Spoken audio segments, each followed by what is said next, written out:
कवी ग्रेस यांनी भय इथले संपत नाही ही एक सुंदर कविता लिहिलेली आहे आणि त्या कवितेचे शीर्षक खूपच मार्मिक आहे। ते कसे आहे हे सांगण्यासाठीच हा मी व्हिडिओ बनवत आहे। हा व्हिडिओ आणि त्यातील माहिती पालक, विद्यार्थी आणि नोकरी शोधणाऱ्या तरुणांसाठी खूप महत्त्वाची आहे, म्हणून सर्वांना विनंती आहे की त्यांनी हा व्हिडिओ शेवटपर्यंत पाहावा। नमस्कार मित्रांनो, मी प्रवीण कुलकर्णी आणि कुलकर्णी कन्सल्टन्सीच्या नॉलेज सेंटर मध्ये तुम्हा सर्वांचे सहर्ष स्वागत आहे। नीट परीक्षेत कमी गुण मिळाल्याने वडिलांनी 17 वर्षाच्या मुलीला मारहाण केली, त्यात मुलीचा मृत्यू झाला। ही घटना सांगली येथे घडली आणि ही बातमी तुम्ही वाचली किंवा ऐकली असेलच। ही बातमी ऐकताच मला खूप वेदना झाल्या आणि कदाचित तुम्हालाही खूप वेदना झाल्या असतील। वर सांगितल्याप्रमाणे वाईट आणि चुकीची घटना घडली, पण यासोबतच अभ्यासाचा ताण, परीक्षेची किंवा बोर्डाच्या परीक्षेची भीती, कमी गुण मिळण्याची भीती, स्पर्धेची भीती आणि नोकरी न मिळणे यामुळे आत्महत्या झाल्याच्या अनेक घटना नोंदवल्या जात आहेत। या आत्महत्यांच्या घटना दिवसेंदिवस वाढत आहेत। काही लोक याला आत्महत्यांची साथ म्हणू लागलेले आहेत। फक्त कल्पना करा की गोष्टी आता कुठेपर्यंत पोहोचलेल्या आहेत। तुम्हाला काहीही झाले तरी यश मिळवायचेच आहे, यामुळेच आपल्या समाजात अशा प्रकारच्या घटना घडत आहेत। काहीही होऊ दे, पण नीट, कॅट, MPSC, UPSC किंवा इतर कोणत्याही परीक्षांमध्ये यश मिळवायचेच आहे।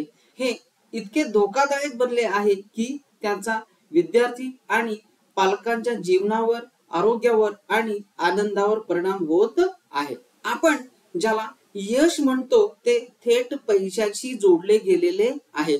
आपण सर्वजण यशाकडे अधिक पैसे कमवण्याचा मार्ग म्हणून पाहू लागलेलो आहोत आणि नेमके तिथेच आपली चूक होत आहे।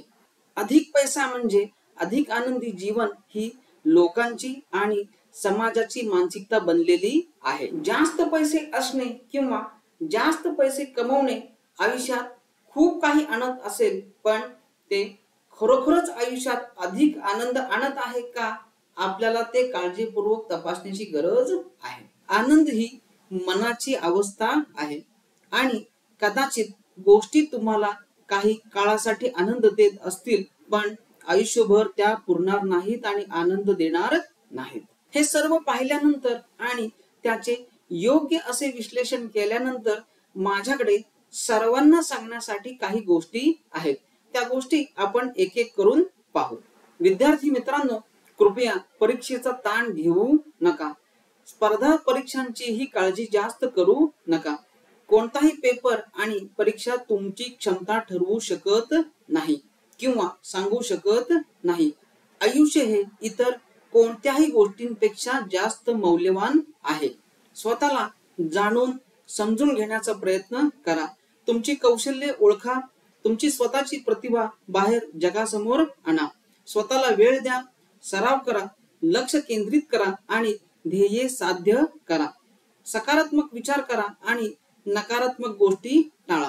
पालक आणि शिक्षकांशी आशावादी संवाद साधा। पालक मित्रांनो, कृपया तुमची अपूर्ण स्वप्ने तुमच्या मुलांवर लादू नका। तुमच्या मुलांची तुलना इतर मुलांची अजिबात करू नका। तुमच्या मुलांना परीक्षेत अपेक्षित गुण आणि टक्केवारी मिळवण्यासाठी सक्ती करू नका। तुमच्या मुलांना स्वतःला ओळखू द्या, त्यांच्याकडे कोणते कौशल्य आणि प्रतिभा आहे हे त्यांना स्वतःला कळू द्या। त्यांना आधार द्या, त्यांना तुमचा स्वतःचा अनुभव सांगा, त्यांच्याशी सकारात्मक आणि प्रगतिशील संवाद साधा। नोकरी शोधणाऱ्या मित्रांनो, नोकरी शोधणे आणि मिळवणे हे तुमच्या शैक्षणिक पात्रतेवर आणि तुम्ही मिळवलेल्या कौशल्यांवर अवलंबून असते। स्वप्नातील नोकरीबद्दल मनात विचार ठेवणे चुकीचे नाही, परंतु त्यासाठी तुम्हाला कठोर परिश्रम करावे लागतील। यशासाठी कोणताही शॉर्टकट नाही। नोकरी मिळवण्यासाठी उद्योगाची गरज आणि कौशल्य काय आहेत हे तुम्हाला समजून घेणे आवश्यक आहे. नवीन गोष्टी शिकणे, नवीन तंत्रज्ञानाचा अवलंब करणे, कौशल्य विकास करणे आणि स्वतःला अपडेट करणे ही काळाची गरज बनलेली आहे. जर तुम्ही नकारात्मक आणि निराशावादी विचारांना दूर ठेवले, सकारात्मक विचार करायला सुरुवात केली, तर एक दिवस तुम्हाला नक्कीच स्वप्नातील नोकरी आणि यश मिळेल. कुठेतरी आपण यश आणि पैशाच्या मागे धावत असताना खरा आनंद गमावलेला आहे. आपल्याला खरा आनंद मिळवायचा आहे आणि आनंदी जीवन जगायचे आहे.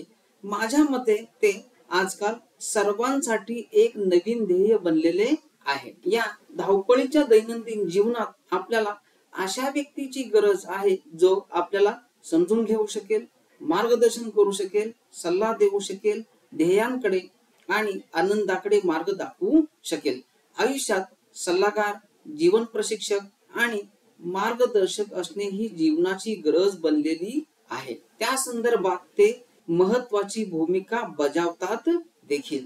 ते योग्य, विश्वासार्ह आणि सापेक्ष माहिती देतात, जेणेकरून आपल्याला आपल्या प्रश्नांची उत्तरे मिळतात आणि त्यामुळे जीवनात स्पष्टता येते. म्हणून सर्वांना विनंती आहे की त्यांना भेटण्यास आणि त्यांच्याकडून मदत घेण्यास, मार्गदर्शन घेण्यास अजिबात संकोच करू नका. मला आशा आहे की तुम्हा सर्वांना हा व्हिडिओ आणि त्यातील माहिती आवडली असेल. तूर्तास इथेच थांबतो. पाहत रहा नॉलेज सेंटर. धन्यवाद. असेच माहितीपूर्ण व्हिडिओ पाहण्यासाठी आपल्या व्हिडिओना लाईक करा, शेअर करा आणि आपले सर्वांचे आवडते चॅनल सबस्क्राईब करायला विसरू नका.